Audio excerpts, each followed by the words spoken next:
Maraming salamat sa ating engineering department. Magandang umaga po sa ating lahat. Vice Mayor Dodot at sa ating mga konsehal, sa mga kawani ng nasyonal at lokal na pamahalaan.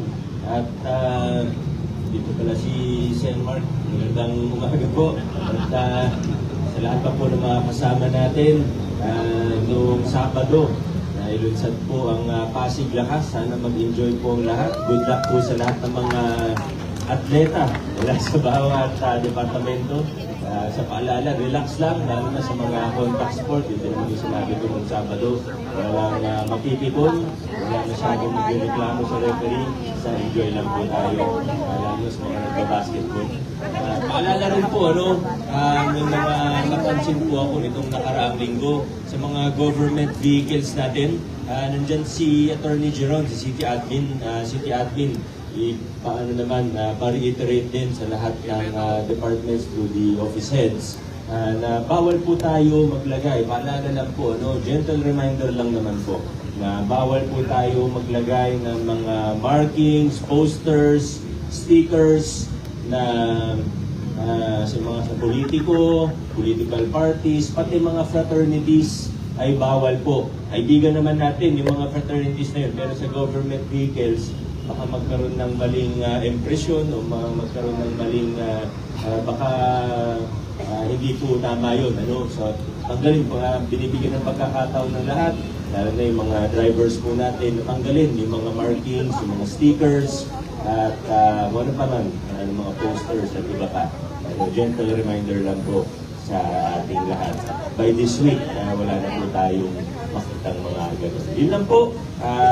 Happy Monday po sa bawat isa. Adjourn na po tayo.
Manatili po tayo nakaharap sa ating bandila para sa panunumpa ng katapatan sa watawat ng Pilipinas sa pangungunahan ni Mr. Belmar Cariaga mula sa Administrative Division.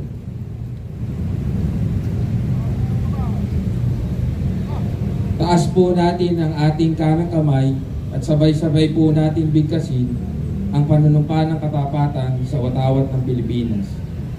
Ako ay Pilipino, buong katapatang nanunumpa sa watawat ng Pilipinas at sa bansang kanyang sinasagisan na may dangal, katarungan at kalayaan na pinakikilos ng sambanayang makadiyos, makatao, makakalikasan at makabansa.